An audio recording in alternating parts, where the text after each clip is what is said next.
Good morning, good afternoon, good evening, and welcome back, ladies and gentlemen. And, of course, anything else out there? Anyone else? Anything else? Anyone from a different time, different dimension? You're all welcome here. We're very inclusive, not only on the Kev Baker Show, but right here at tfrlive.com. How are all you great people doing? It's great to be back. I had a little day off yesterday, recharged the batteries. I am back at 110%. We've got some good stuff to get into today. We really, really do. I got a little kick in the stones before we came on air, though. I came one team away from getting an accumulator bet up. West Brom. I know, betting, football, people not interested, but I tell you, they were almost my banker team. So I'm glad I'm here with all of my friends. That will help me get over the loss of, well, it was only £10 or something. When you bet pennies, you win pennies back, okay? So it was no great loss, folks. Nothing like that. But yeah, devastated. But like I say, I'm back and we've got lots to get into today. And I hope you were over on the YouTube stream earlier on. If you haven't checked that out yet, usually most days around dinner time in the UK, 5 p.m., 6 p.m., and then adjust for your local timing. I jump onto YouTube, and what we do there is we go through all of the funnier, weirder, stranger type stories that when you all put them together, it really does leave people without very little doubt that we're living in an upside down world.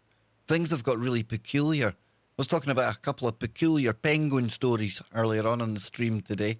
And yes, we've got psychic penguins now in the UK that have the mystical powers of prediction. And they have been waddling.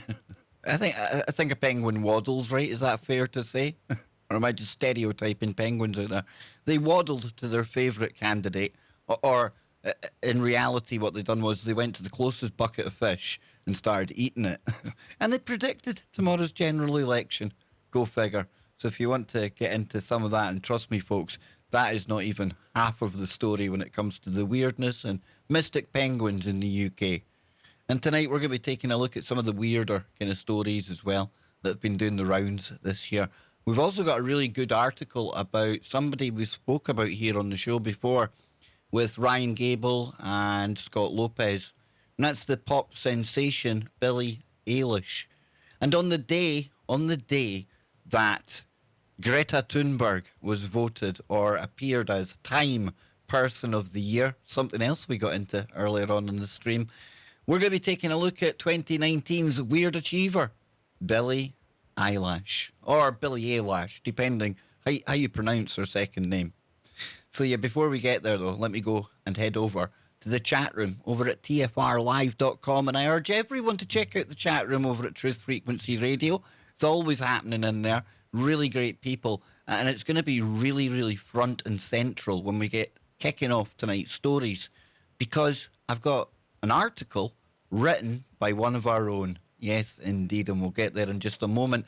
And I'm hoping, I'm touching wood, touching hairy wood. I'm doing anything I can. I've got my legs crossed. I've got other things crossed. Fingers are even crossed. Hopefully that's not a banned hand sign by now in this weird and wonderful world. But I'm thinking that perhaps in hour number 2 today, we're going to have a very special caller indeed. Somebody that's very dear to me and my family. And our families are very close to each other. We've built up a really good friendship. And she's somebody who has been a long time listener of the show. But I don't want to tempt fate, and hopefully, just hopefully, let the dominoes of the universe align. Let's hope we can get that phone call happening in hour number 2. But if not, we're going to be opening up the phones anyway. Yes, open lines in hour number 2 of today's show. You can phone me up about anything. Maybe you've got a story that you can think of from 2019 that would make it into your weirdest, strangest stories of 2019 list. Yes, I love when it gets to this time of year because you can look back at things that have gone and you can project forward to things that may or may not come. Not with such uncanny precision as our very peculiar penguins, though. All right? So, yes, let me head on over to tfrlive.com/chat And this is where all the Wookiees, as we call them, hang out. And of course, if you're on iHeartRadio, TuneIn Radio, or over on the simulcast on YouTube, all you've got to do is head on over there. Get out to tfrlive.com/chat. It's totally free, everyone. It's no paywall, nothing like that. And remember, TFR is the home to over 30 live radio shows covering every single subject that you could ever possibly imagine. Something for everyone. And as we like to say there, silence is consent. So please check it out. And a big shout out to Chris and Cherie Geo. I was listening to their song, one of their remixes that went viral on YouTube just before we came on air. Yeah, it always makes me smile, puts me in a good mood. It certainly lifted me after West Brom, of all teams. Dang, dude. Talking of dang, dude, before I go anywhere, on January the 9th, 2020, we're already looking at guests for next year, folks. On Thursday, the 2nd of January, we're going to have Bill Bean. And then on the 9th of January, a Thursday again, I can't wait for this one. And it's going to be the 10th, Friday the 10th of January, if you're down under, because I'm going to be joined by Jessica, a.k.a. Mammoth Hunter, and her brilliant husband. Yes, I've got a couple of Australian archaeologists who are just as crazy as us, love KBS, and they're going to come on and share some Australian woo. I can't wait for that. I'm really looking forward to it. And Andrew, who called into the show on Monday night, we've been messaging on Facebook. I just need to give Andrew a date to come back on, and we're going to be talking about programming, robotics, AI, from the perspective of somebody working within the industry and somebody who's really enthusiastic, rightly so, about all of the cool stuff that he's working on. Again, it's going to be a take that flies in the face of your traditional alternative media show. It's almost faux pas. It's almost a no-no to talk positively or shine a positive light on anything technological, right? But you know me. I've never hidden the fact that I'm a geek. I love the technology. Sure, I can go along with, I can chat about, and I see the evil bad side, as some put forward, as I myself have speculated as well. But you know me, I tend to roll on the more positive side these days, right? Talking of positivity, let's head into the chat room. You thought I'd forgotten.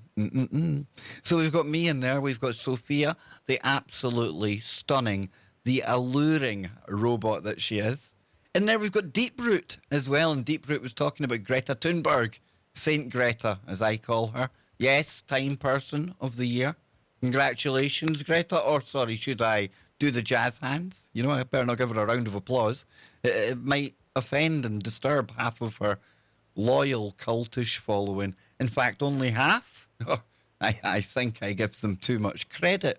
But again, you thought I'd forgot. I'm going back to the chat room. So we've got Deep Root, like I said. Syllamo.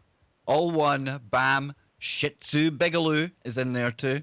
Laney B and Smelly Pits. OMG. That was pretty cool, that. They all kind of rhymed there on the way out. And it's Syllamo. I want to go back to our good friend Syl, as we call him. He does a bit of writing over on his blog. And you know in recent times how I have definitely tried, like the technology, to turn things round, turn that frown upside down and be more positive about the world, right? And we start to have a lot more fun along the way. That doesn't take away from the serious aspect of a lot of the news that we do cover as well. We've just got a different approach to doing it here. I think it works. People like it. We get on. And there's nothing wrong with having fun. You know, we're not actually taking any joy in any personal kind of thing that's going on with anyone in the world, any of the people we talk about in the stories. We don't mean them any harm. If we talk about them in a negative light, you know, it's not because we hate them or we would like to see them getting trolled or anything like that.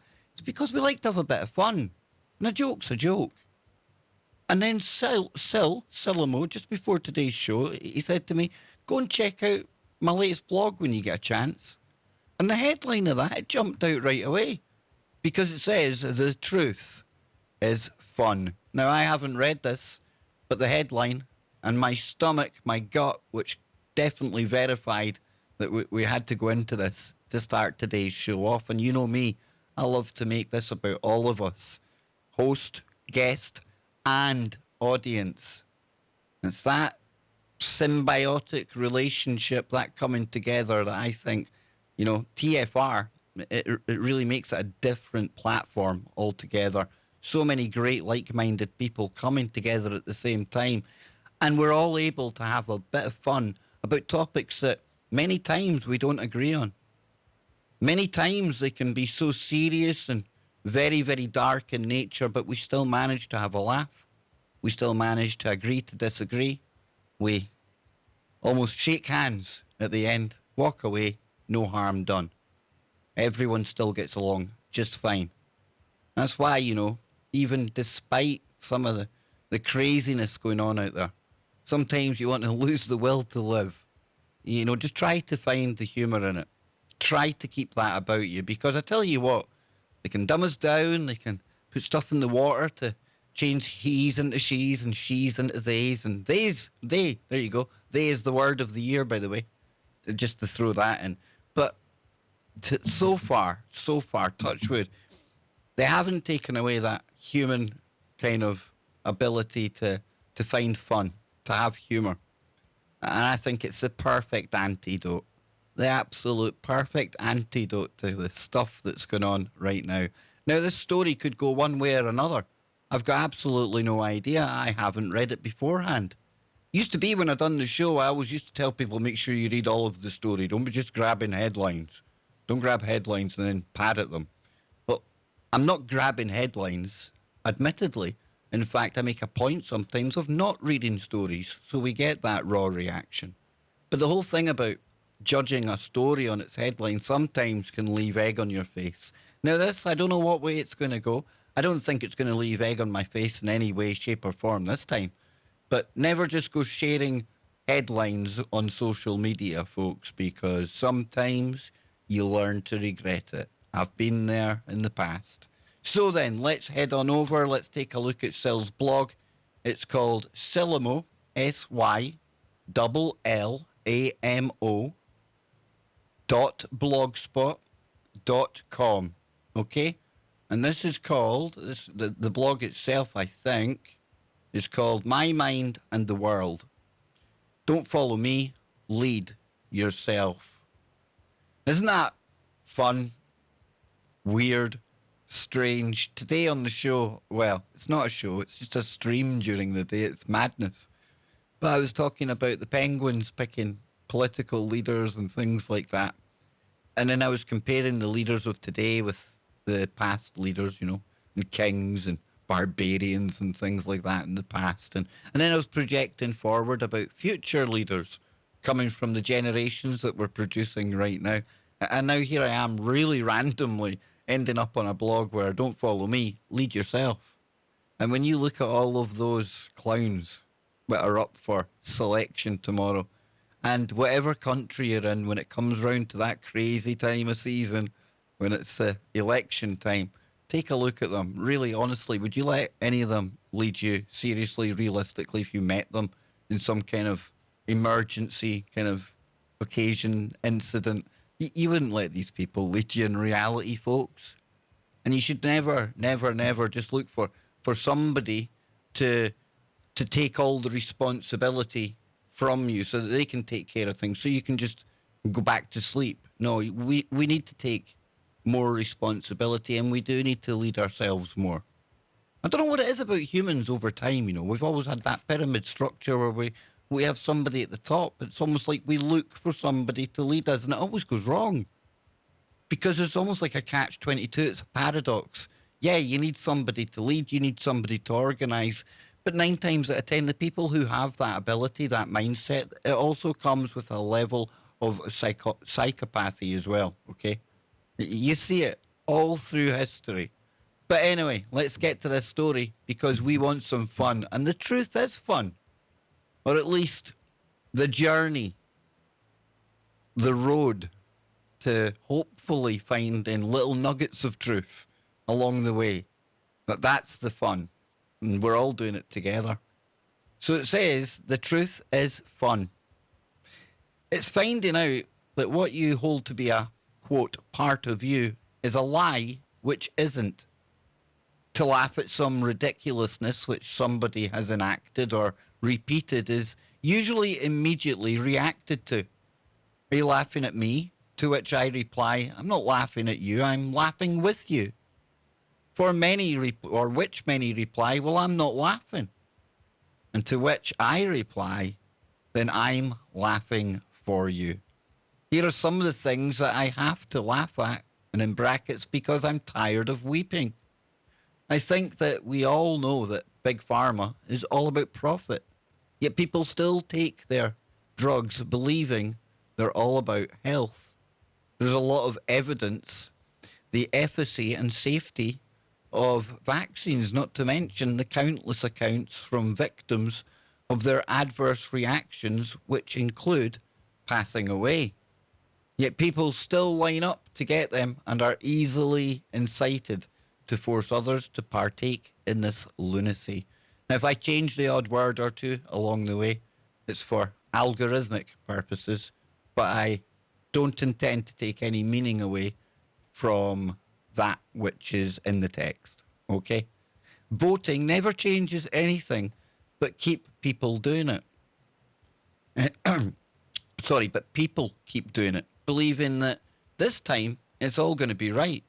Makes me think of this time I'm hitting those sevens. How many times can people keep doing the same thing over and over again and expect different results? Bravo, sir. Bravo. I was saying today, Sil, and everyone, it's like there's a collective amnesia. Gets sprayed out the back of a plane or out the back of a truck or something. There's some kind of amnesic gas that goes into people and it surrounds people come election time. Because I'm with you, Sil.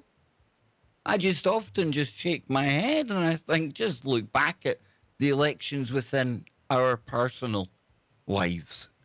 How many times did things really change when these big elections came along? Sure, there's changing of one guard and the new guard come in. And sure, when they go wrong, all vice versa. But it keeps going on and on and on. And I'm with you. How many times can a population repeat the same process, just hoping, willing a different outcome at the end of it? It goes on to say that Microsoft is implicated in sterilizing vaccines and eugenics, to mention a couple, and people, including the alt media, still use their operating system. Guilty as charged. I have offered for the past decade, to help people install and adjust to Linux, depending how you want to pronounce that, to rid themselves of Microsoft Windows. There have been not many takers to my offer. The one, maybe it's the only one, which I can think of, was eager to learn and to wean himself from the clutches of Gates. Perhaps I should be happy with that. That said, there have been others which have failed in the process, and some which even, quote, blame me for their inability to adapt. There's a lot of that these days. My ignorance is your fault. Sigh. You can show people that a handful of companies control the media they watch, yet they still go home and watch TV believing that the news is real. They believe that they are learning something because they watch a lot of the History Channel. History written by the winners in the first place, served up by the 5 or so companies which control most media globally. Sounds like a great source for honesty. But you cannot let these things, or you cannot say these things to them, for it will invoke an argument, as they must be learning something, or else the majority of their lives will have amounted to nothing.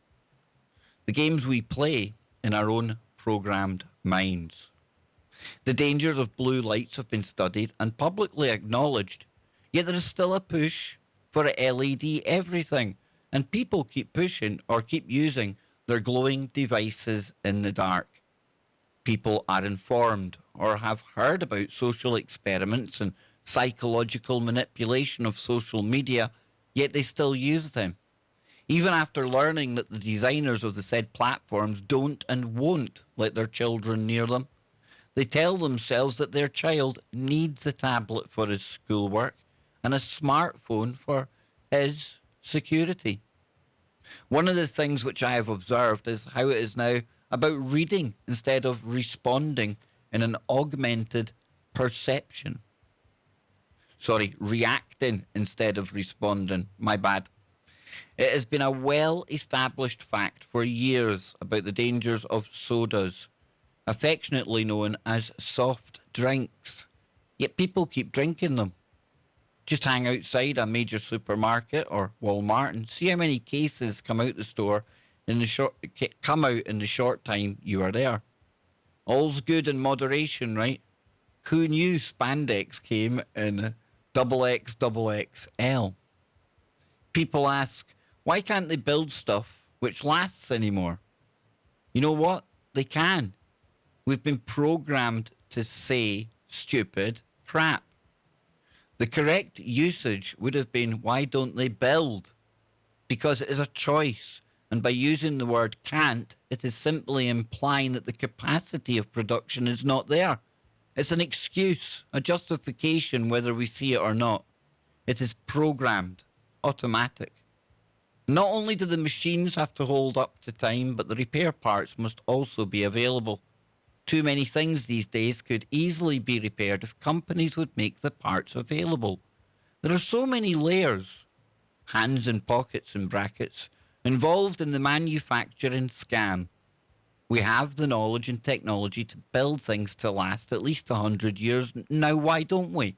And in brackets again, it says, so we can't be blamed for destroying the planet with our mindless consumption. People don't seem to realise that the quote red pill is not about knowing that the government is corrupt or that corporations rule the land with banksters and evil families. It's about realising your entire life may be a lie. And until you can deal with that fact, you're still playing their game. So they flock, and I use that term loosely, to alt media in search of yet another external point of blame, and they are learning what exactly. What this world needs most is change, and to do that, it means that each and every person must change. All these habits and beliefs that are held as the self must be questioned and addressed. To change on a large scale, it must begin with the smallest details. Individual reactions hold the key. Look at how hard everything about you seems to want to react, then learn to curb the reactions with responses and woohoo, we are the way to change. Reactions don't involve thought like responses. Seeking is not, as far as I can see, the answer. Just like the constant pursuit of happiness. To be a better person today than you were yesterday brings out the wisdom within. And that starts with the smallest changes of self. Stop searching for external POBs and start bettering the world one person at a time. There's only so many rabbit holes the soul can take. So stop being lured down by someone you don't know. Put down the pitchforks and know yourself. But what do I know? And that there was our very own Syllamo. Absolutely fantastic, brother. I'm going to share that over on YouTube in there for people to check out. I'll share it over at the TFR live chat room. I think Sill's already done that. A really brilliant read there, brother. And you're right. You're right. Popeye, my good friend, used to say it best. If you're looking for the change in your world, look no further than the mirror. And I could really take a leaf out of Popeye's book and my own book when I say that we can't change the world, but we can change the world of others around us. And maybe I need to spend more time doing that than waxing lyrical about it. And when you look at yourself in the mirror the next time, now I'm talking to you, you take a think about what you could be doing in your life to make the world a better place. We will be right back. Yes, indeed, folks. I'll be back in just a moment. Thank you all for tuning in here today over on the YouTube stream. I really appreciate everyone being here. We've got a lot to get into, and of course, I'll be opening up the phones as well. We'll be taking a little look at the Billie Eilish article after the break. I won't be going too deeply into it, but I'll be sharing all of the links, and I encourage all of you to do your own research as well. I'm going to get a drink of coffee, and then I'm going to be right back with more of the same. And again, thank you all so much for being here today. If you want to become a member of the channel, click the link below. Any of the members or super chats or anything that comes in at all during the TFR show, I will go back after the show finishes and I'll read out all of the people who either became a member or left the super chat, things like that, okay? So that way, you know, we keep everything nice and Dave Baker, you know, professional for the TFR stream. And I can also spend time with you people as well, briefly at the end of the show, and thank all of you for your support. So I'll be back in a couple of minutes, folks. Don't go anywhere. Don't do anything I wouldn't do. That doesn't leave much scope, right?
Welcome back, ladies and gentlemen.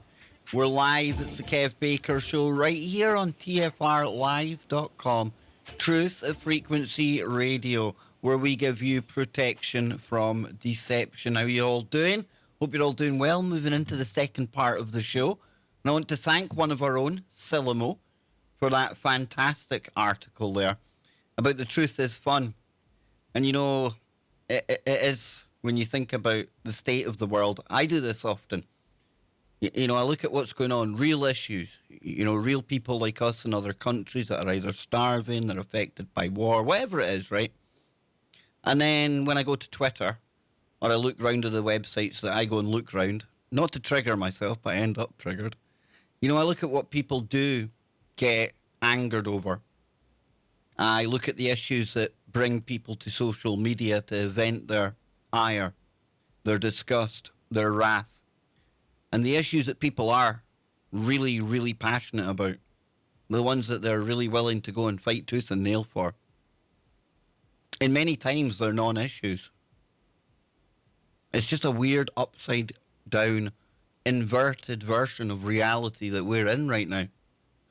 And what can you do but laugh? Even comedy has been stripped back and now appears to be something that I don't recognize anymore. It used to be funny. It used to be fun. It used to be about people, relaxing and sharing a joke. And people knew it was exactly that. It was a joke. The riskier it got, the dodgier it was, the better, the louder the laugh would be. And yeah, sure, it wouldn't be everyone's cup of tea, but they didn't have to go. Nobody makes people watch something that they don't like. And now look at comedy. I feel like I should be in one of these audiences where they have to tell you when to laugh, because I've got no idea when the punchline is or where anything's going anymore. Yet our young people today, they get it. And the world is changing. It truly is changing. And I look back to when I was growing up, and just yesterday, unfortunately, we lost the lead singer of a band called Roxette. And the song I remember most, they were a big band back when, late 80s, early 90s, and Swedish. And it must have been Love. Huge hit at the time. And that was one of our typical pop stars, pop groups back then. And you never really heard people back in the 80s or the early 90s turning around and saying, look at the way things are going. This is getting really crazy. Right? Things were changing back then, right? Things were changing even early 2000s, of course. Things were changing then too, right? But not to the point where we turned around and said, whoa, how much crazier can this get? But we're there now. And that's exactly where we are. And sometimes I do wonder, and I've seen people talking about this. And I used to just dismiss it. Not think it was ridiculous or anything like that. I just didn't want to entertain the idea. But I've heard people saying before that perhaps everything ended back in 2012. Or maybe 2001. And maybe you could describe that away as people saying we're on a different timeline, we're on some different dimension. But when did it get this mad? Can we all think back to some point, some incident, some time?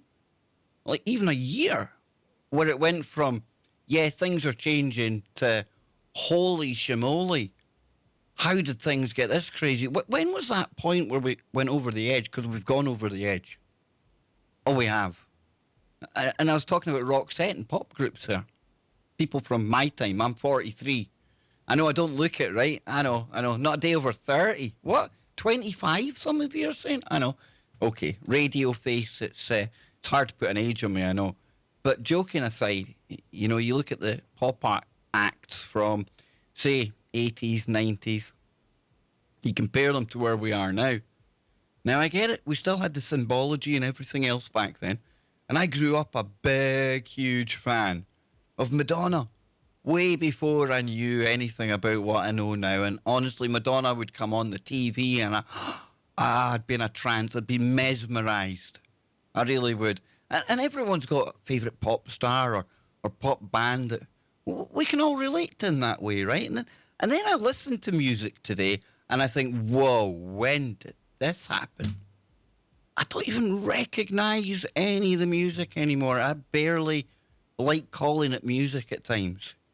And then you look at what the people in the music industry are singing about. You look at some of the stuff they're pushing. And then you go and look at what they're into, what their art's like, what their videos for their pop music's like, and something has gone really, really weird. I'm not going full demonic, full ooga booga, but something got weird somewhere, right? Something went wrong along the lines. Or somewhere down the road anyway. And one of the bigger artists out there today, and I hear her music all the time now. It's like when somebody buys that new car, and all you see is that new car from that point forward. It was after Ryan Gable introduced me to Billie Eilish, one of the bigger names out there today, and somebody who's highly influential on a lot of young people. More than I really appreciated. She's massive, absolutely massive, and I don't get it. And it's dark, folks. It's really dark. And, we're talking, weird here. Things have got weird. And I'm not saying that to be in any way cruel or personally attacking Billy. I get it. Some of the stuff that you see in public, it will be a front, it will be marketing. It probably isn't a true representation of what she's like, right? Right? Or is it? Because Billy, on the same day that I found the story about Greta being Time Person of the Year, well, Billy has been given her own accolade, and I must admit, I do think it's very, very fitting indeed. And as you can see here, they're now saying that Billie Eilish is the class of 2019's Weird Achiever. Now, I'm not going to go into this full article because it's massive, but we'll do a little bit of it. I'll share it with you people out there, but it gives us a little insight, a little bit behind the scenes, a little bit of who Billie Eilish is. And why is it important? Well, on a day when we were talking about the future leaders of countries and things like that, I think it is important to take a look at some of the people, some of the things that are influencing young people today. And if that's music, if it's film, then each need to be looked at and analysed in its own right. And I think Billie Eilish, we've covered her in the past before. Ryan's been on a couple of times now. My gut, everything about me tells me that there's something really important about what's connected with all of this. The music, the messaging, the symbology, and Billy at the heart of this as well. So let's dive into a little bit of this, and then we're going to take a look at other influential factors on young people today, and how people are turning out the way they are, and what the process is, and why it's happening.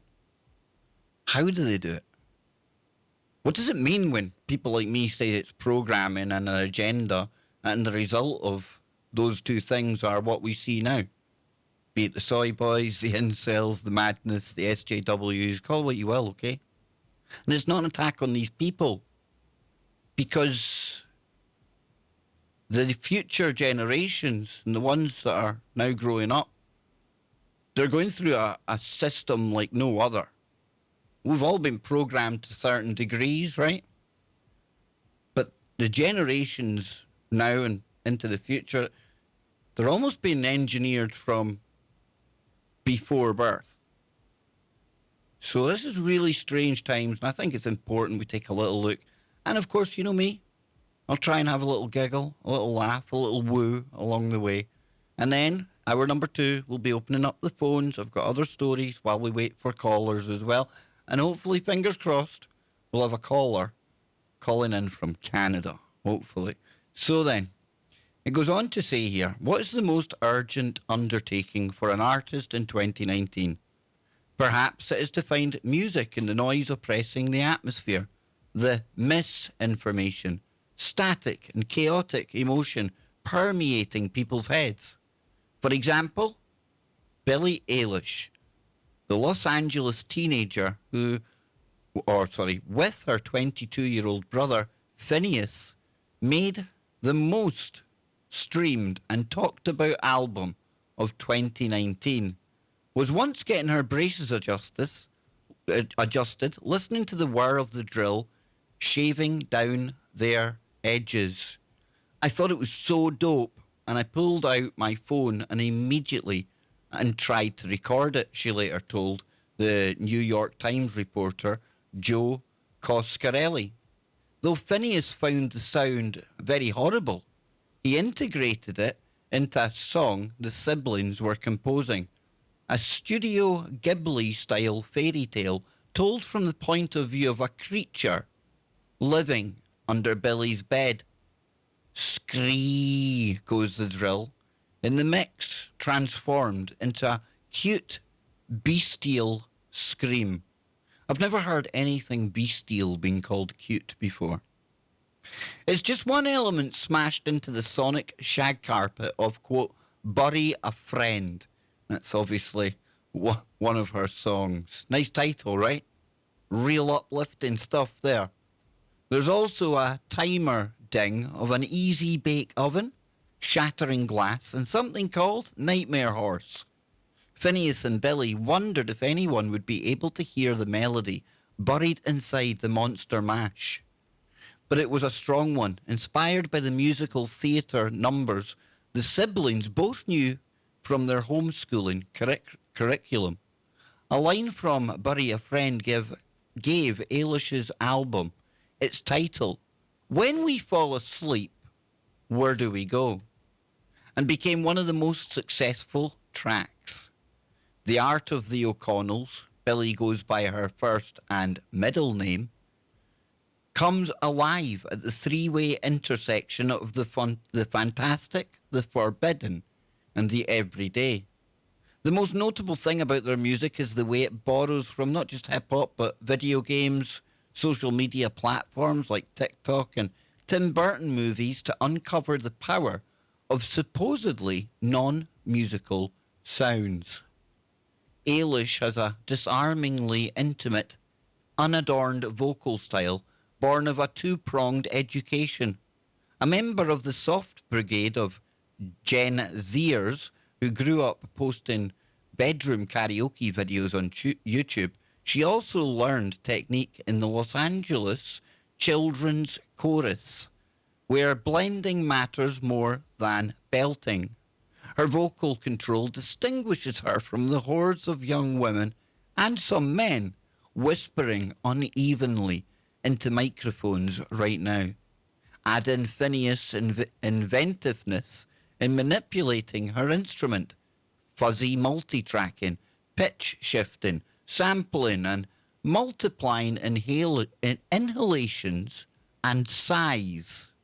And you have songs that hit the listener like random musings, but still make the impact a pop hit requires. Now, in the Lolita empowerment movement, or empowerment move, bad guy or alienation tango, Zanny, or headache note sap, when the party's over, the hooks are made of sniffles and breath, not words or melody. So she's making music out of breathing, out of sighing, out of sniffles. And I get it, it's very inventive. It's also very weird as well. I'm just saying. So it says then, each phrase is a theatre the size of an earbud. There, the O'Connells build dangerous emotions into dramatic narratives that are comprehensible and manageable. The songs evoke high school drama club, but also the self-talk scripts of the therapist's office and the Instagram poetics of at least two generations that formed identities by constantly recording themselves. Much of the best songs of 2019, from Brittany Howard's funk soul rap roadmaps on Jamie to Lana Del Rey's neo-realist folk rock montages, similarly dwell within the processes of their own construction, reminding listeners that every act of self-expression is complete. This is the mimic of a human moment grounded, sometimes mired, in the interdimensities of process. I don't know where I'm going, but I know what I'm showing. Feelings. That's what I'm pouring. Tyler, the creator, rhymes on I Think from his career highlight, Igor, a song suite. And listen, it goes on to talk about a whole heap of other stuff there. Like I said, I'm not going to go too much into it, but Billie Eilish, she kind of won the award that myself and Ryan have kind of been putting her up for all year. The Weird Achiever of Class 2019. And for people who haven't checked her out, you know, she does a song, You Should See Me in a Crown. And this is the one where she's covered in spiders. She also does a song where she falls from the heavens and lands in a big puddle of black goo. She then emerges from the big puddle of black goo, and she has black demonic wings. There's nothing angelic about it. And she's singing about how all the good girls go to hell. Yeah, she's an interesting character, and she's somebody that's really influential. Her sounds, her music, on the minds of people growing up today. And it said in there how people growing up today, they're this generation of people who are growing up while watching their lives play out online. It's a weird kind of childhood. Nothing like what I had, that's for sure. And another big part of why the generation today, the newer, younger generations today, and the ones that will come after, but us as well, the reason we are the way we are, it's all through programming, right? And I found a really interesting article about this kind of thing on the BBC today. I thought, well, interesting what the BBC's take on children's shows. What influence do they have, and why are they so weird sometimes? I remember watching Teletubbies when it first came out, and I was too old for Teletubbies, but I remember looking at it thinking, what on earth's name is this doing? And I'm thinking, how can kids get this? And yet kids would sit there absolutely glued, right? You've seen it. You've all seen somebody in the family where, they've got a young one and they're watching the TV, Cartoon Network, whatever it is.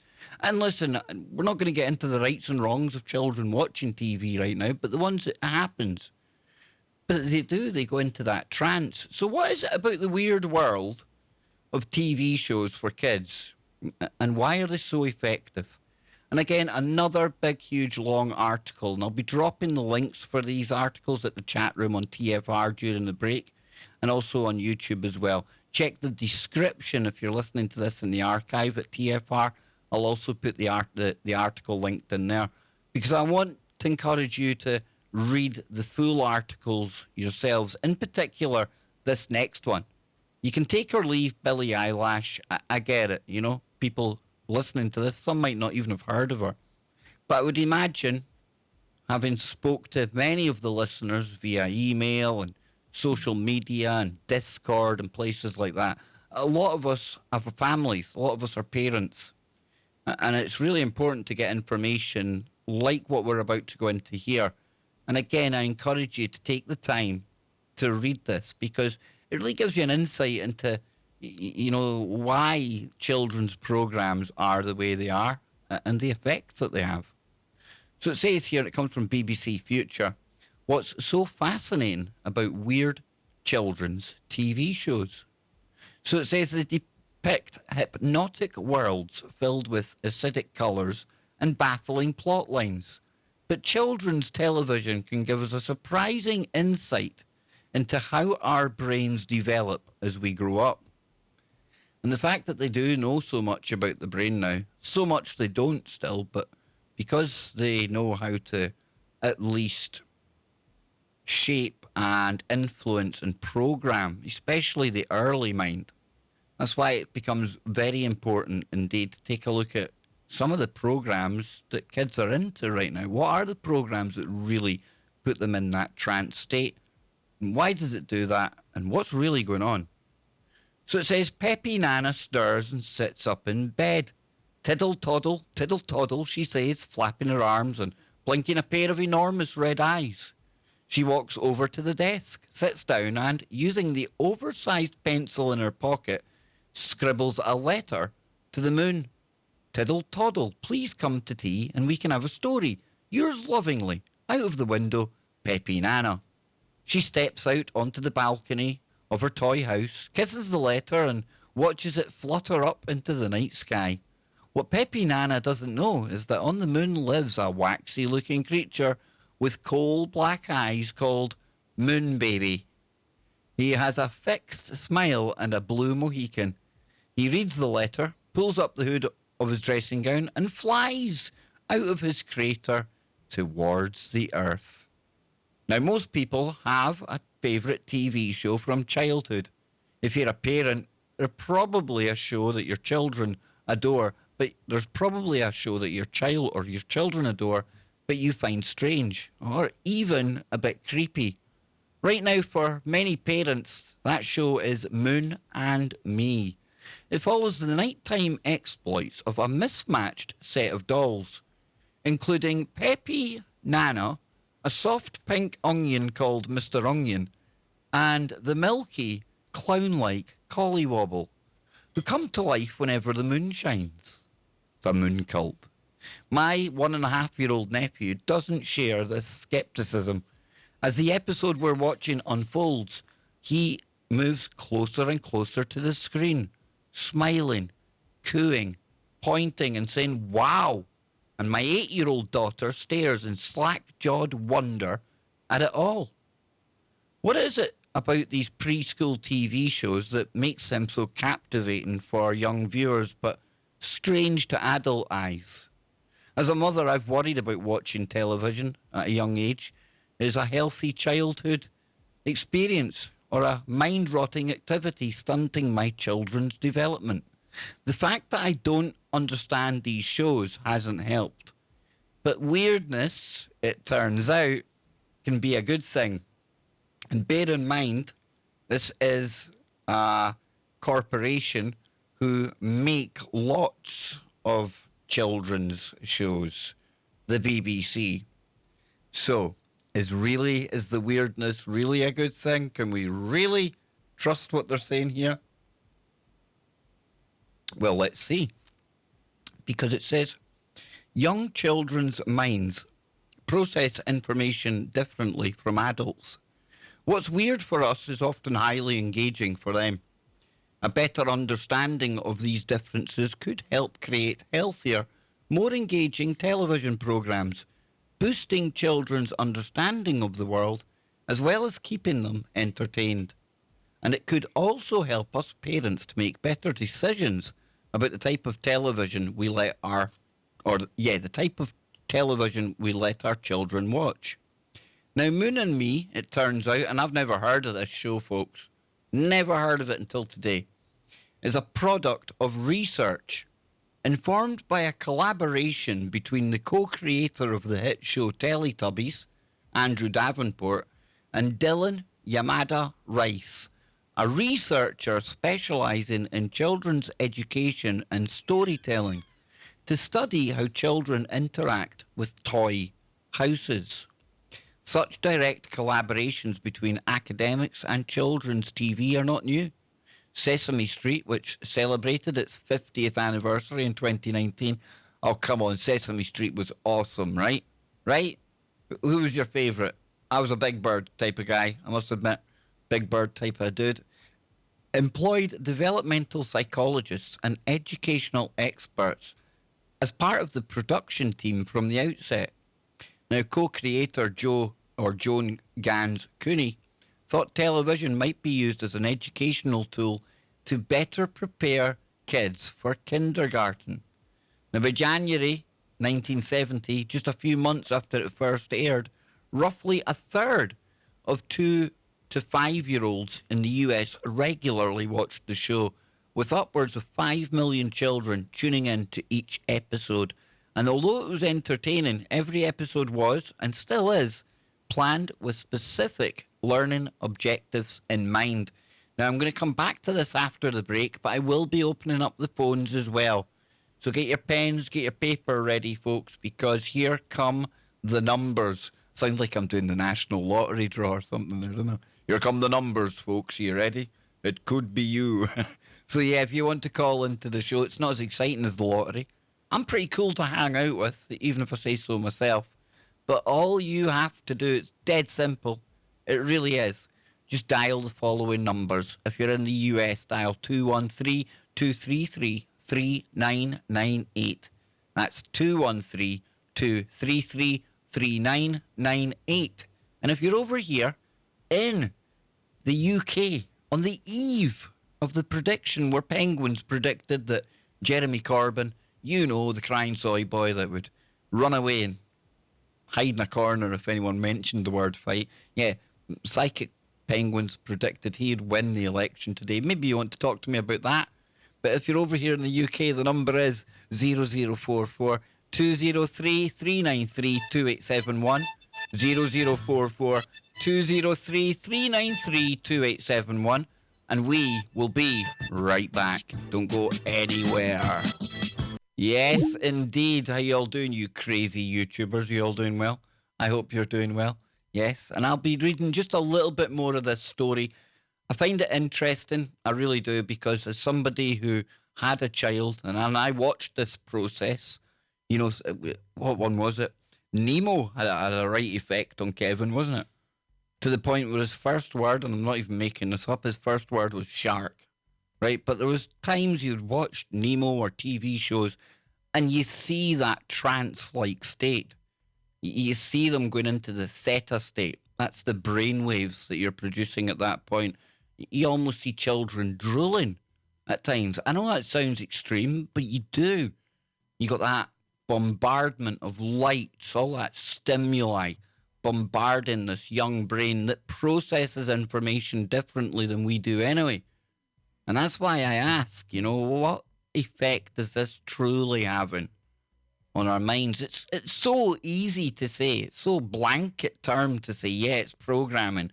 But how much, really, how deep does this go? How big an influence is that? How much of our world and the weirdness about it are thoughts that aren't truly coming from us, but based on information that's been seeded there for a purpose? Wow. So we'll be back in a couple of minutes for more. And yes, indeedy, I forgot, before I forget again, tomorrow I will be on the safe space. I said I'd be taking the day off, but it's Thursday tomorrow. I've lost a day because I took a day off. I'm confused. Okay, so there will be a safe space tomorrow, folks. So please, please, please tune in for that. Scotty Lopez, he will be leading the way. So we'll be back on TFR after these short and rather crazy tunes. You love my tunes, don't you? You do.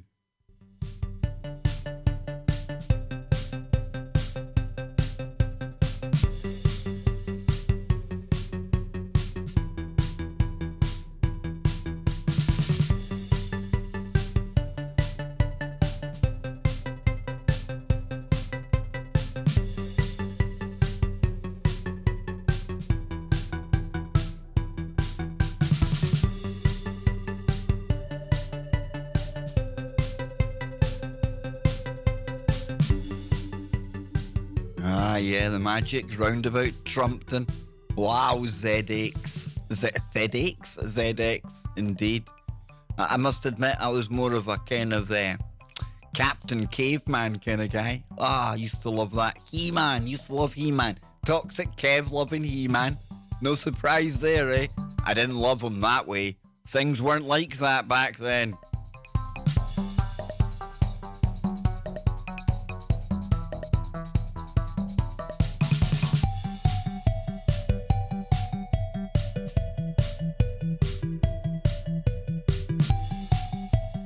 Somebody looking for links for something?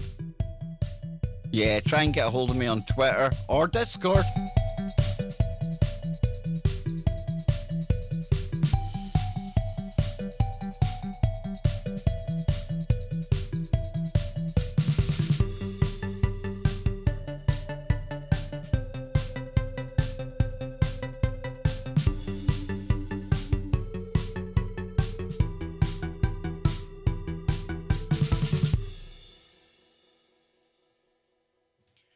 There we go. We're just about to go back live. I thought I'd timed it right. Here we go, folks. 3, 2, 1. No, it's still not that time yet. Still not that time. Oh, we've got a caller on the line when we go back as well, everyone. Yes, we've got a caller. Stand by and I'll bring us back in just a second. Yes, indeed. What am I doing? I'm breaking the set. Here we go, folks. Welcome back, everyone. Hour number 2 on today's Kev Baker Show, coming to you live right here on tfrlive.com. And of course, we are the place where we always tell you silence is consent. And we always like to make sure we practice our free speech here, just to make sure that nobody gets the wrong idea, that we consent to anything that's going on right now, let alone the programming of our children, which we were talking about before the break. Not all programming. All TV shows, they're all programs of various degrees. They all programmers on various levels, and there's no getting away from that. They call them programs for a reason. I love to spend time away from all the madness in the world and escape into TV shows.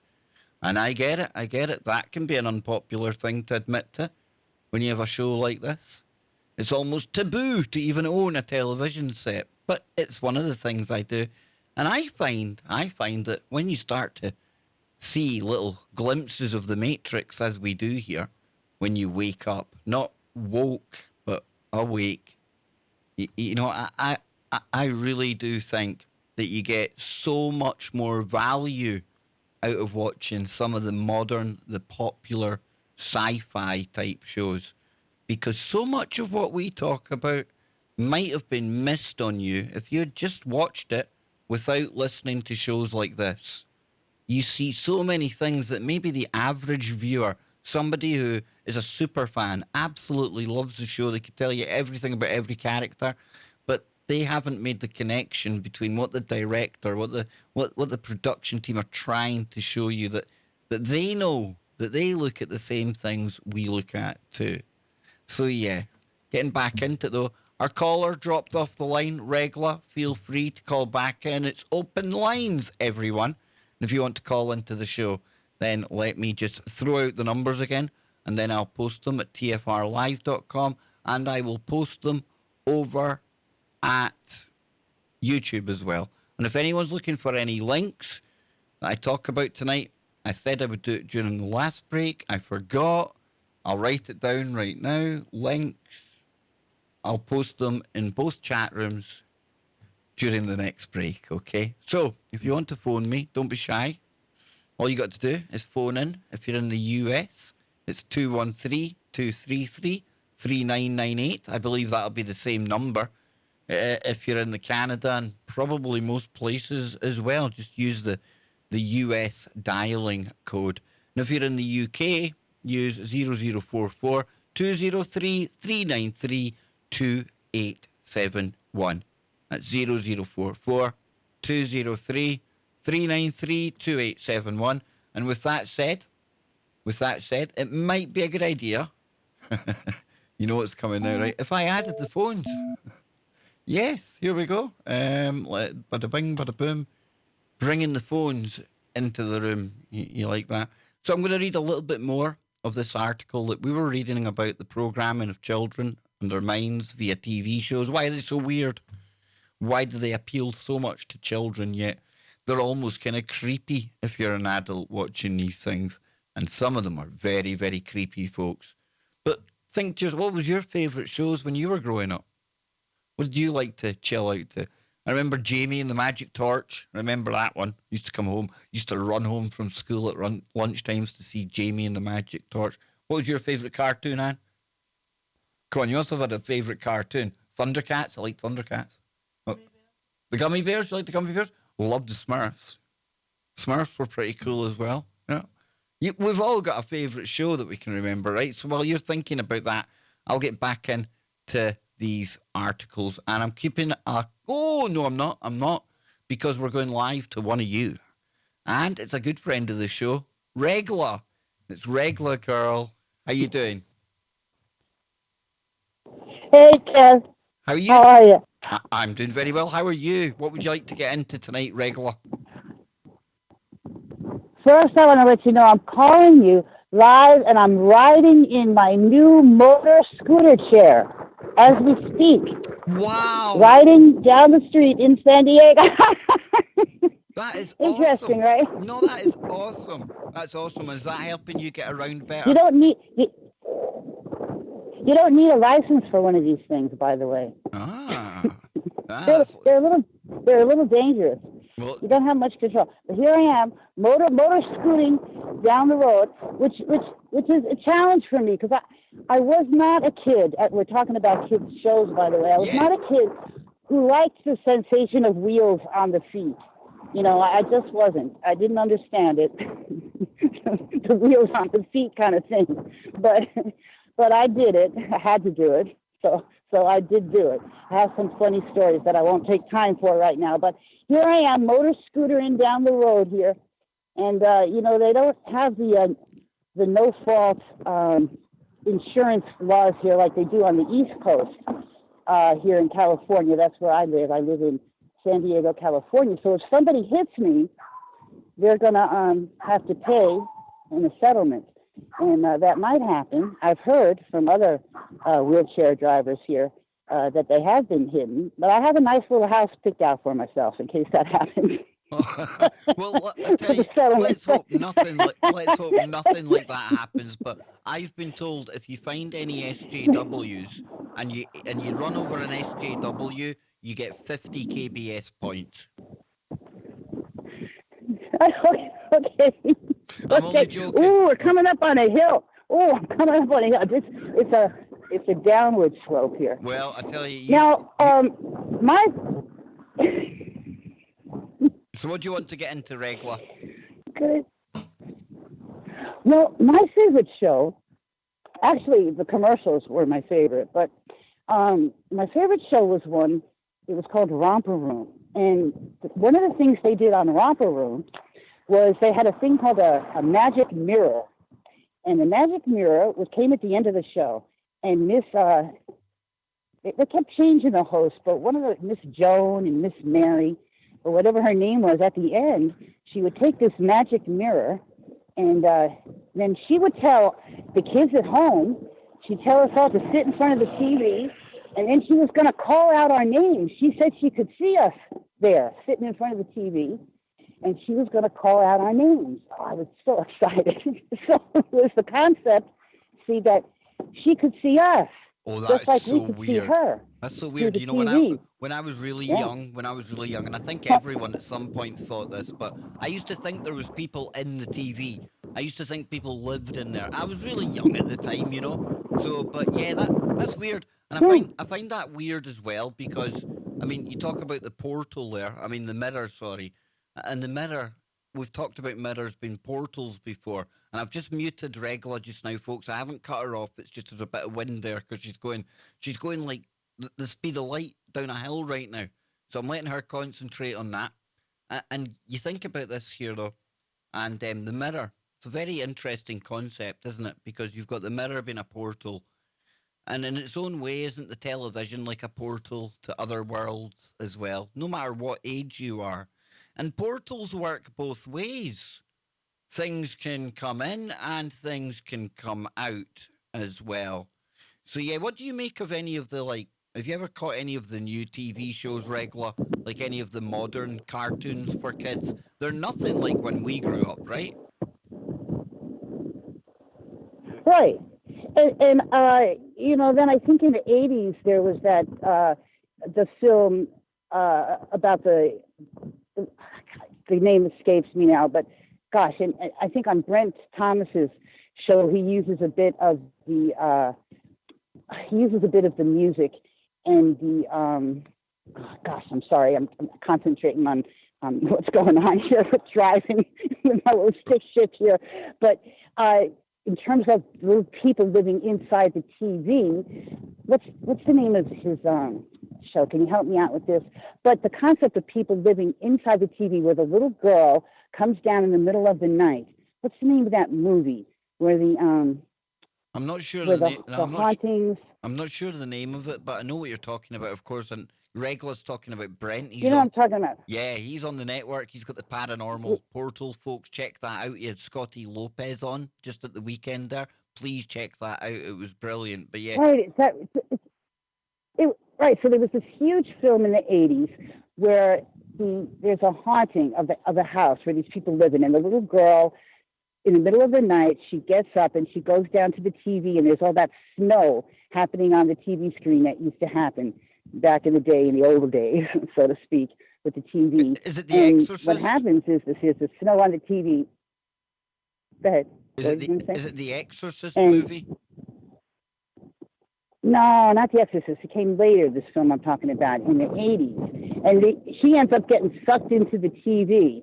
Later on, what we find out is that this house is located over an old Indian burial ground, which is why all the paranormal activity is happening.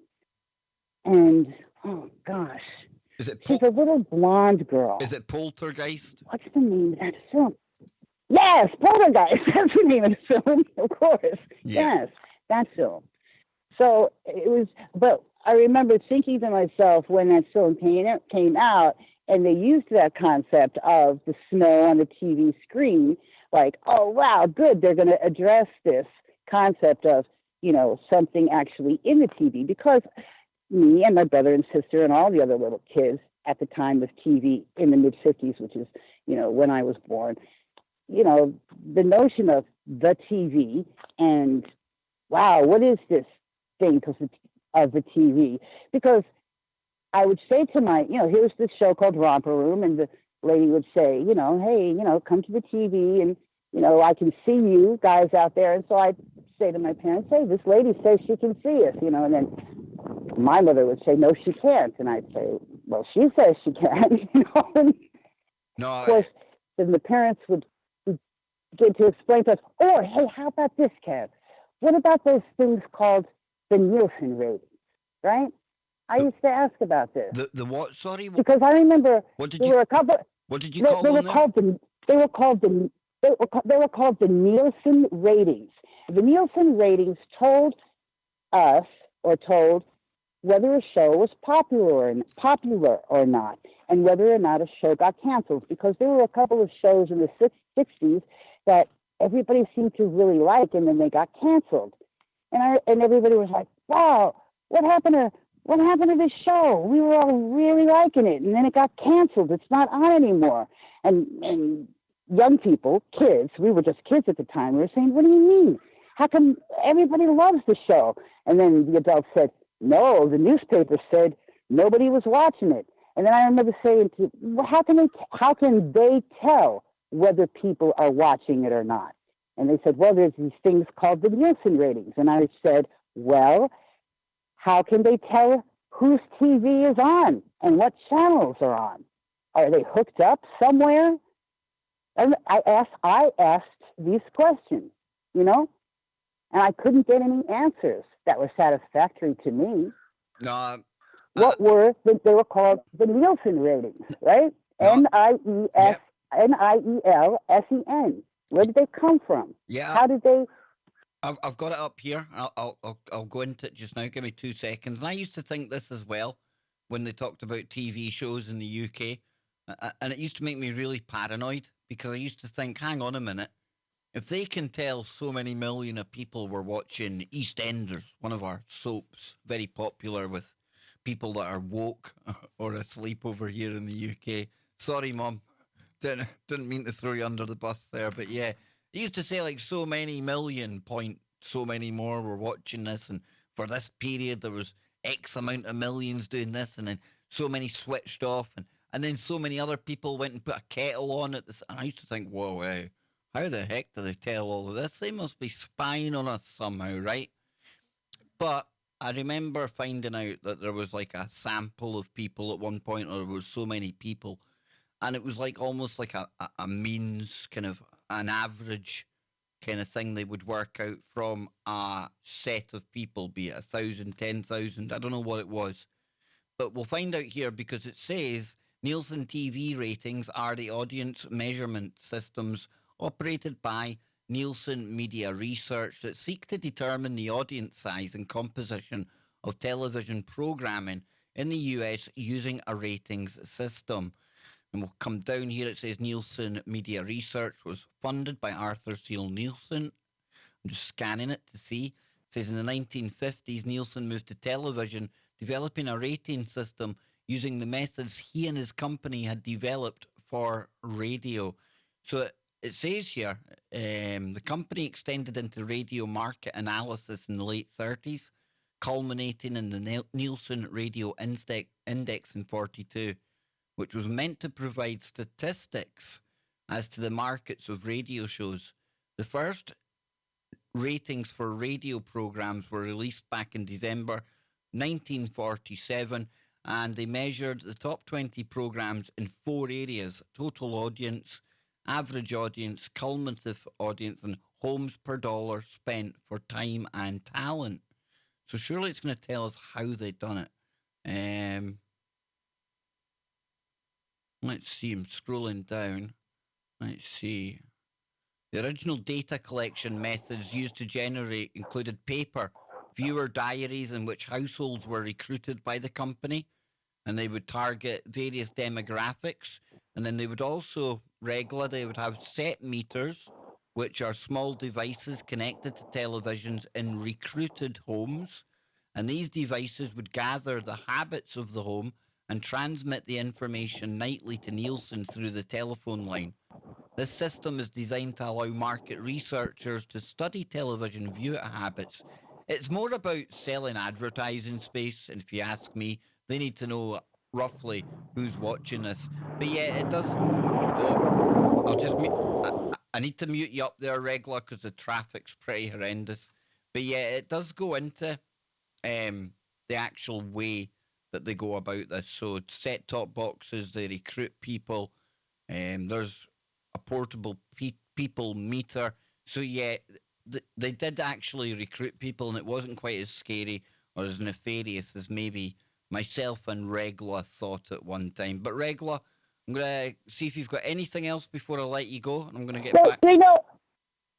Well, that's right. And that's what my father told me. Now, you see, the thing is, I lived in New York City, in Manhattan. I was still interested. I said, well, I'd like to be part of it. I want to be part of the team, And I did. Now, the thing is, it still seemed fishy to me. It seemed like it was still too much of a closed, elitist group. And, we were in school learning about the Electoral College as well, and about voting. And as time continued to go on, it seemed to me that the fishiness that was going on in, this Nielsen rating system sounded similar to the one that was perhaps going on in the voting system as well. It wasn't really connected to the real people. You see what I'm saying, Ted? No, I do see what you're saying. But another way of thinking about this as well, it's really open to corruption, a system like this, because you think about it. All you've got to do is have, say, one company over another, or say a network coming in a bit of money, a bit of an incentive to say that they've got the most viewers. Now, why would there be a financial incentive in skewing the numbers and rigging it? Surely who would care? Well, it does matter, because if you can then say to advertising companies that are looking to sell adverts on your network, you can say, well, we're the biggest network out there, even if you're not. So yeah, I get why they could skew it and things like that. To get it into a bit more of the woo side of things, I do think that televisions can be, and this sounds weird, right? Let me say it another way. I think the other dimensions that we can't see, much like the channels on a TV that we're not tuned into, they're all around us, and we're finding more and more evidence that their electromagnetic frequencies and electricity, all that kind of things are involved. I say we're finding more evidence of that because the technology that paranormal investigators are using shows that there's fluctuations, there's possible weirdness in that range, right? So, if other dimensions are tuned to specific frequencies, etc., there is an energetic component to this, then perhaps, and I'm saying perhaps, I'm speculating, but perhaps that can be used, A, maybe as a communication device, or B, as a portal in to our world.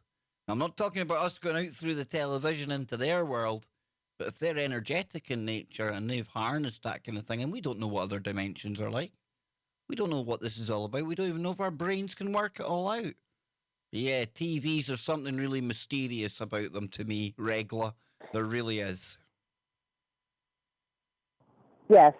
The one thing that really just kind of shatters this whole thing and is, remember that story of the emperor's new clothes? It's a great story. Yeah. It's the truth.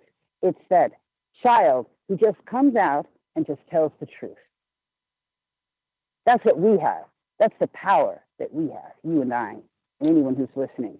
But that cuts through. That cuts through the BS of all of this stuff. To tell the truth nowadays is really getting harder and harder because there's more and more people will stand there and deny reality.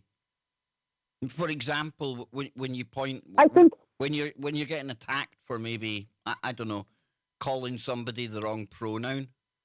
I mean, you're stood in that situation. You've made a mistake. You didn't intend to hurt anyone, and the person you're looking at, it ticks all the boxes for the pronoun that you used.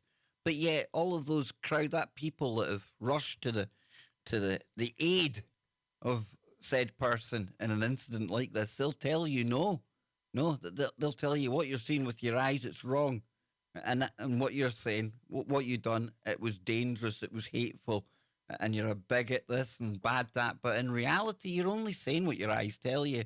So we're now at a stage, Regla, where literally the truth, it can be right in between two people. You can be pointing at it, and somebody's just not going to accept it. They're just going to tell you that you're mad. It's crazy, right? Yes, because the example that I just used, in that story, there's many different situations and different ways and different times that we have to tell the truth. In that example of, the little child, when he tells the truth, the child telling the truth, there's that time when you're in the child telling the truth, there's that innocence. It doesn't require courage. But there are other times when we have to tell the truth, where, like, say, in the biblical story of, Daniel in the lion's den, requires the warrior's kind of courage. There's many other instances where the times to tell the truth require, a great deal of courage. You're right. You are, of course, Big very time. right. And it requires a great deal of courage. And a lot. Line muted. Line unmuted. Difficult. I'm not saying it isn't. Yeah, no. But it will cut it. But that's what it. But that's what will cut through. Well, we're coming up on the break. Illusion. We're coming up on the break, Regla. So I'm going to let you go just now. Be careful driving your motorized chariot. Okay, so you take care. Have fun. Great call, Regla. Absolutely. And Regla's phoned in before, and I was just thinking there, right? See, like the emperor, and the emperor's new clothes, the kid, stating the obvious and that. Nowadays, that child, that story, if you were to point out, the emperor, he's naked, right? It doesn't matter. The kid would be done for hate speech, be thrown in some kind of correction school, he'd be reprimanded for talking that way. That's the crazy world we're in right now, right? Even pointing out the obvious. It's not only, like, dangerous, but there's, like, large groups of people who will just be shocked. Not because you've said it, but because they think that you're mad. And all you're doing is stating the obvious or talking common sense, and people have been programmed to the point where they think we're all mad. They honestly think we're mad. They honestly think people like me and all of you, for questioning anything, for not accepting just on the face of it what we're told by authoritative figures and what we're told on the news. The fact that we even don't go as far as to say, like, come up with some alternative theory or some nefarious conspiracy, but the fact we even pause to think about it, it is so alien to some people that they can't handle us. They honestly think that we're weird. They think we're the enemy. They think we're bad people because we still think for ourselves. How dangerous a time is that? How weird a time is that?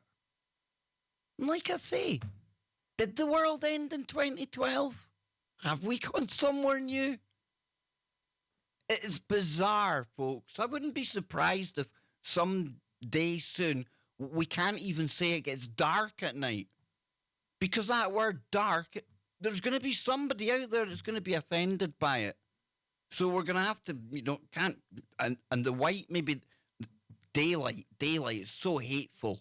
Look at it. It's bright, it's white. That's how ridiculous things are getting. I maybe took it a bit far, but maybe that's what I need to do to show people who are programmed just how stupid things are getting. Or did it all end in 2012? We'll be back after the break. Don't go anywhere, folks. More to come. Woo on the way.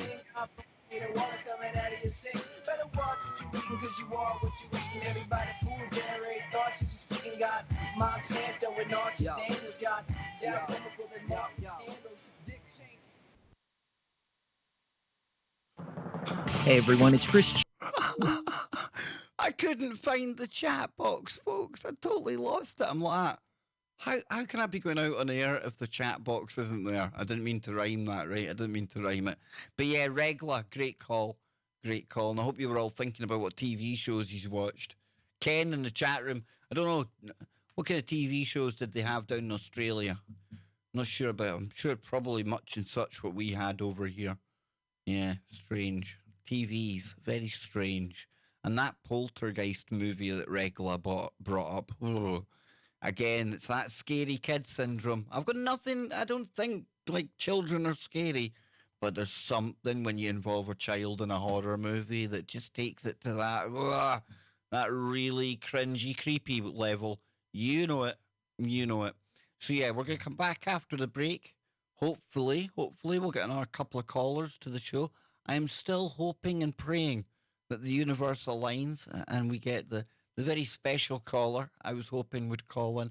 We were going to get into the Mandela Effects movie and stuff like that. If it doesn't happen tonight, it's okay. It's all good. We can do it another night. I'll be back tomorrow, as per usual. And I'm going to go get a quick drink, get ready, shake myself off, go and have a word with my mystic penguins, and I'll get back into it after our very cool, short, snappy music. You love it. Back to Safe Space Tunes. Here we go.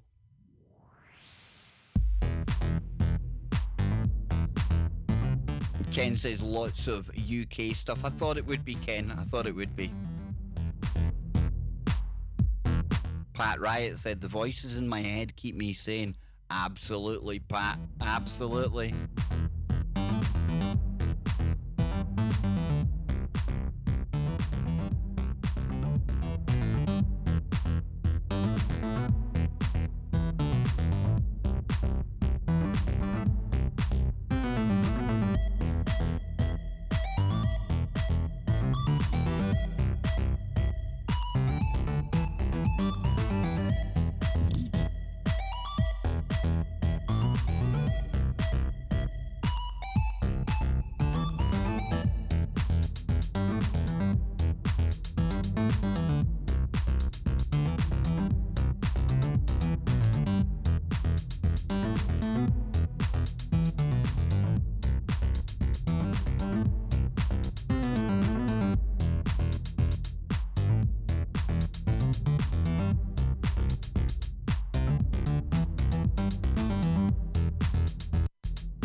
Welcome back, ladies and gentlemen. Final segment of today's Kev Baker Show, right here on the number one network, Truth Frequency Radio, TFRlive.com, where we give you protection from deception. Yes, indeed. 3 segments down, 1 to go. Can you believe it? I hope you all join me tomorrow night for my election special here in the UK. I'm only joking, folks. Why would I do an election special? Are you kidding me? You didn't actually believe me for 1 second there that I'd be doing an election special, did you? Really? Who wants to hear me abusing every single one of them for a couple of hours? It doesn't make for good listening. No. They always say, try to find something you enjoy. Talking about people like Boris Johnson and Jeremy Corbyn, oh dear Lord, makes me lose the will to do this in the first place. And I don't know, maybe I'll find some funny election stories tomorrow that we can share back and forth in hour number 2 of the show, because in hour number 1, I'm going to be rejoined by my good friend Don Wiskin, all the way from Canada. We're going to be talking about Extendovites. So yeah, it's going to be great to catch up with Don one more time before the end of the year. And we'll be opening up the phones tomorrow for the full show. Yes, indeed. So please be here for that. And talking of phones, we have still got them open. And don't worry, I've still got Woo here as well. Just in case nobody decides to phone in today, it's okay. Some days are like that. Other days, the phones, they ring off the hook. It's the way it rolls. We just roll with the punches. We keep going here. There ain't no stopping KBS. No, sir. So if you're in the US, call 213-233-3998. That's 213-233-3998.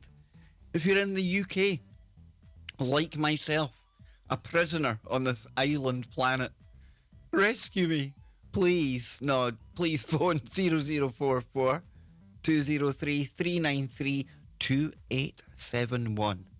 That's 0044 203 393 2871. Get those calls in, ladies and gentlemen. I'm here.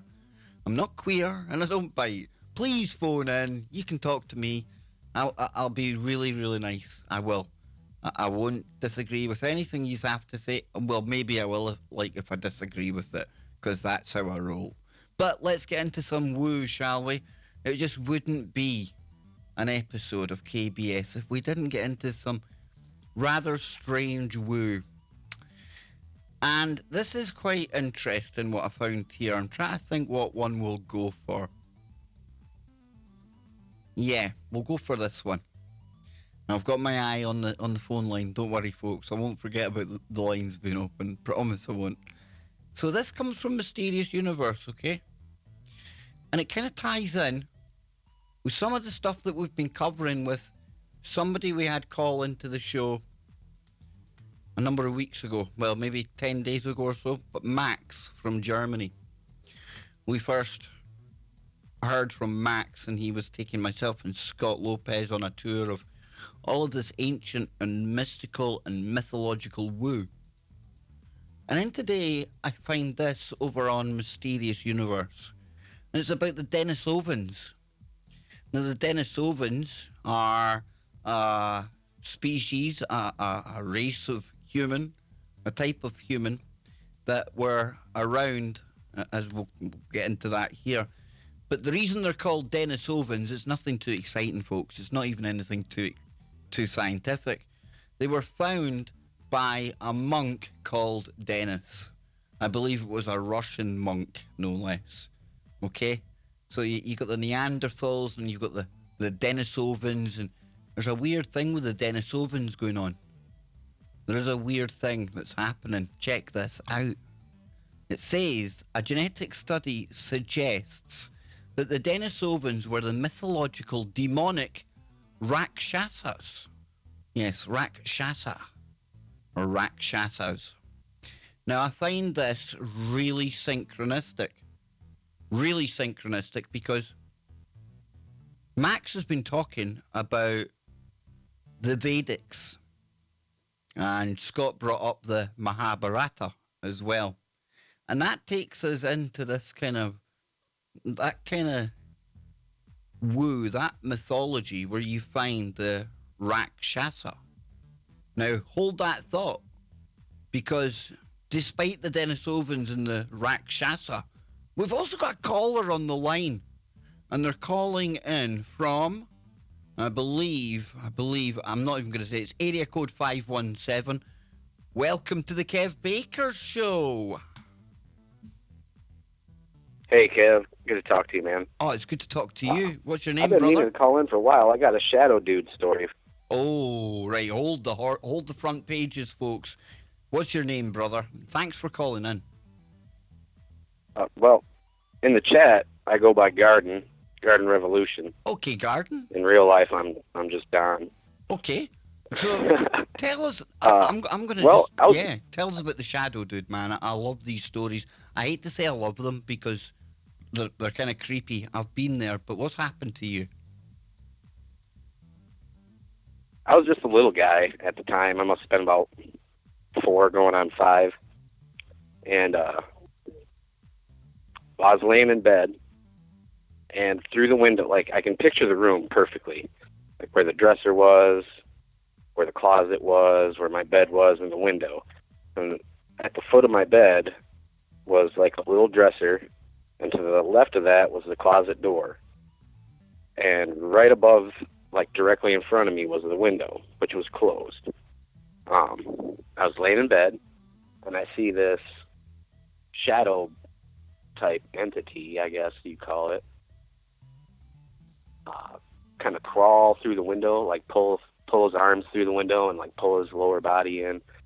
And he had really abnormally long arms, and I don't even remember his legs, but he reminded me of like a chimpanzee, like kind of stocky, stumpy, just all black.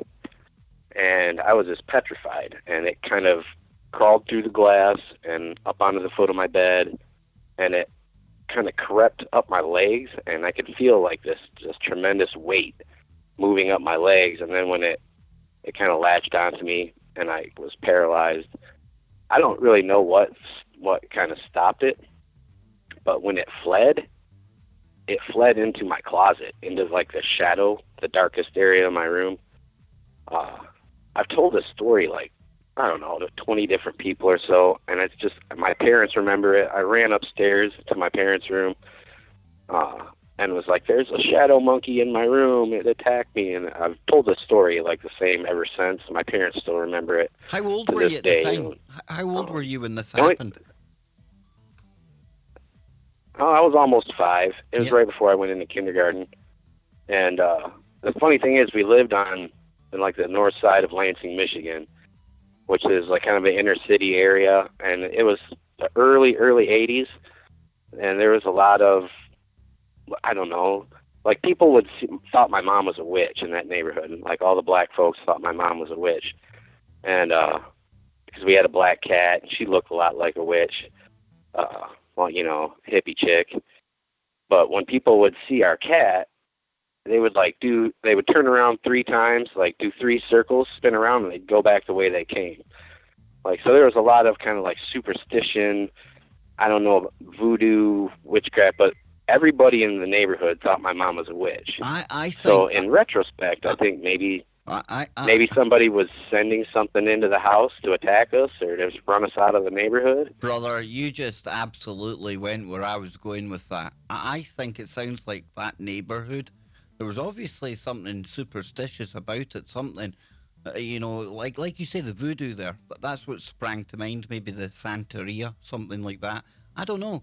But, you know, it's very possible. I'm not saying it's definitely what happened with you, but we know that entities can be sent. People that know how to use magic, you know, it can be used for good or bad. And you get these psychic vampires, entities that attach themselves, things like that. Mm-hmm. Yeah, so again, not that it would, but I don't like to hype it up and maybe make it sound scarier than it was, but I tell you what, it's definitely, you know, on the table if we were looking for an explanation. No, it changed me. It did something to me. Do you know what else I was never the same after that. Do you know and I'd been attacked a few times after that when I was younger.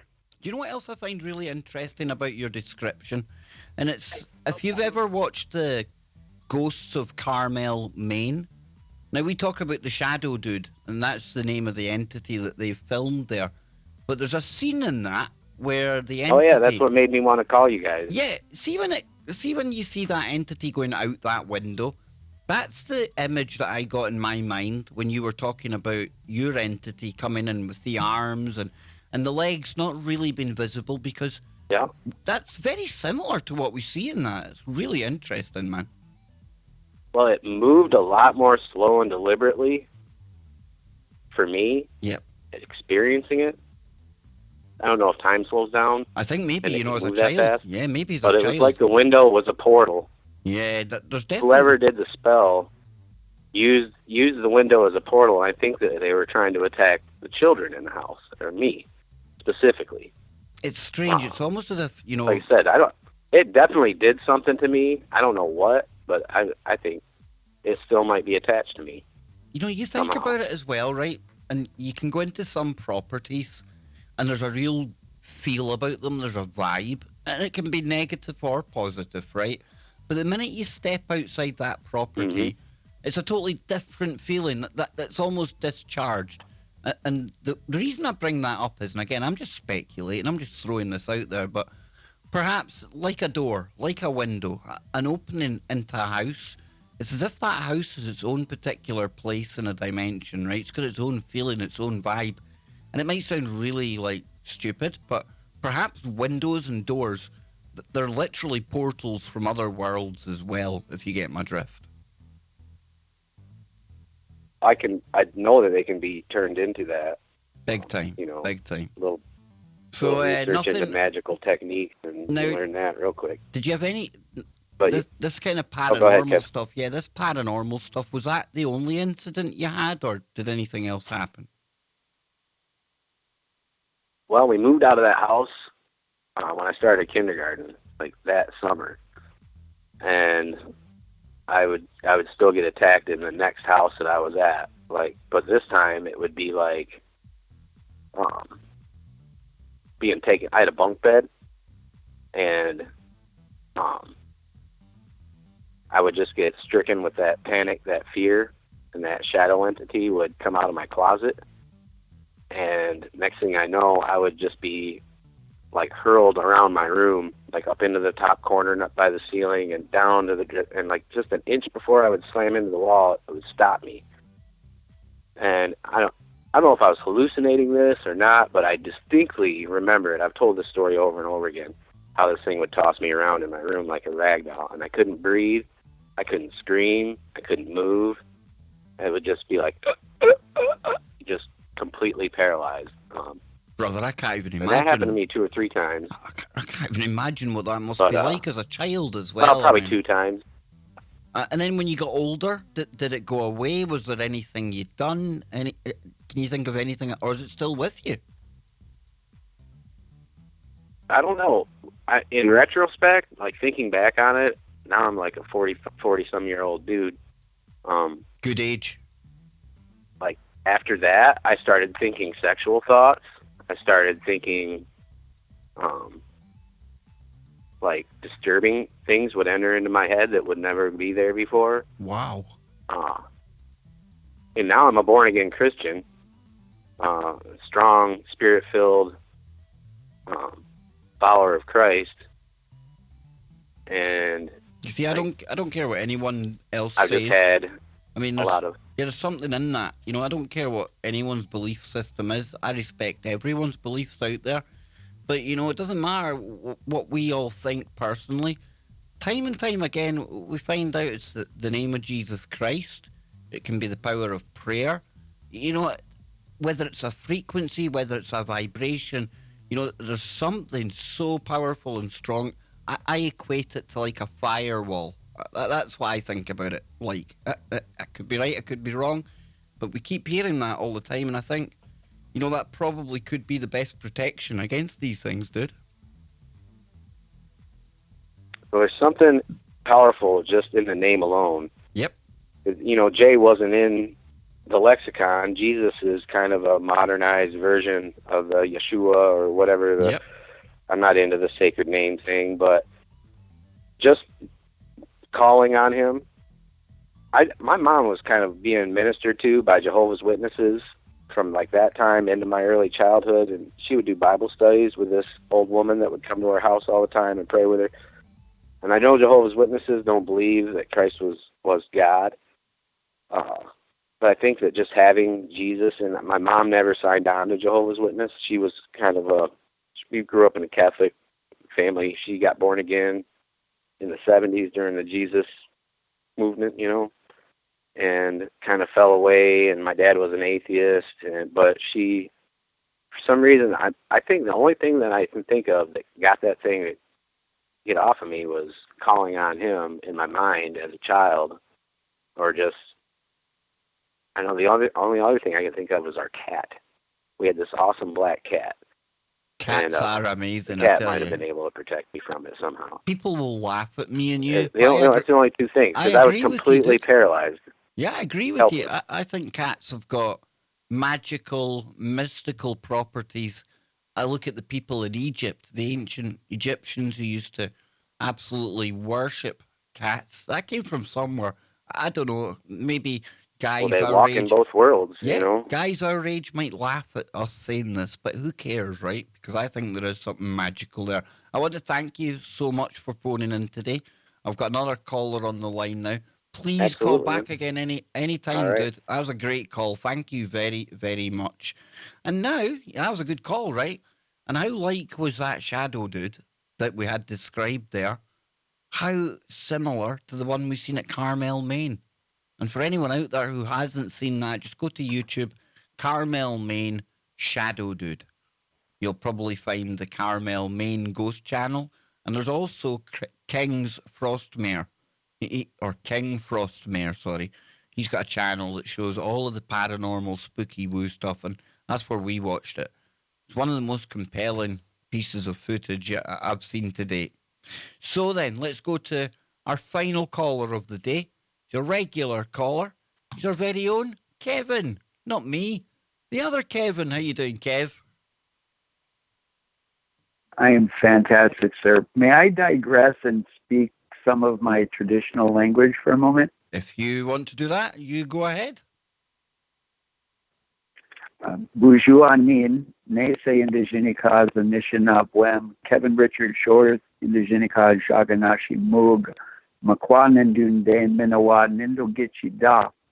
Aki Minawa Gawababi Gani Kog and Doomjiba Minawa, Moorhead, Minnesota, Nungun Day.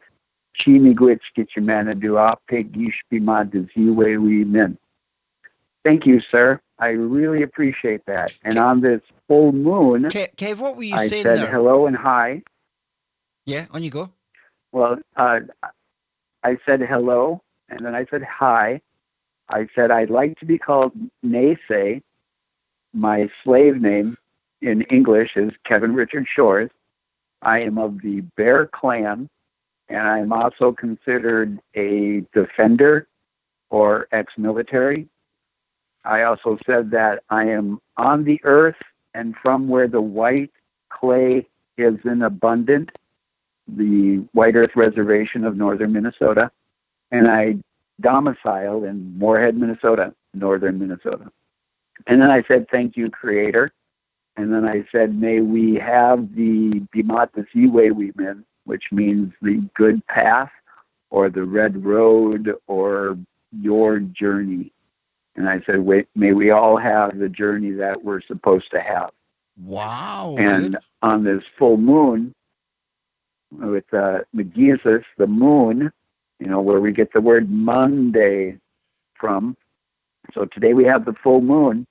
Interesting enough, as I've been telling you before, Kevin, as I pay attention to the moonrise and the moon set, I implore the audience to start doing this, because you will notice that it is way off kilter. It is way off kilter. The moonrise and the moonset, where we're having a abnormal length of moonshine and an abnormal length of no moon, in accordance with the day and night. And according to my calculations, next Thursday is going to possibly be the winter solstice, but there's been such a fluctuation with the sunrise and the sunset that it's hard to make such a assumption or a hypothesis. But right now we are at 8 hours and 27 minutes of daylight. And usually it decreases daylight between 1.5 and 3 minutes a day. So that means within the next 9 days, we will be around 8 hours of daylight, which means the longest night in the northern hemisphere, which is the definition of the winter solstice. Ironically enough, they talk about the fear factor of these asteroids coming in next week. Do you recall that? Yeah, there's always asteroids in the news these days. I've been saying for some time that the asteroid card's getting played.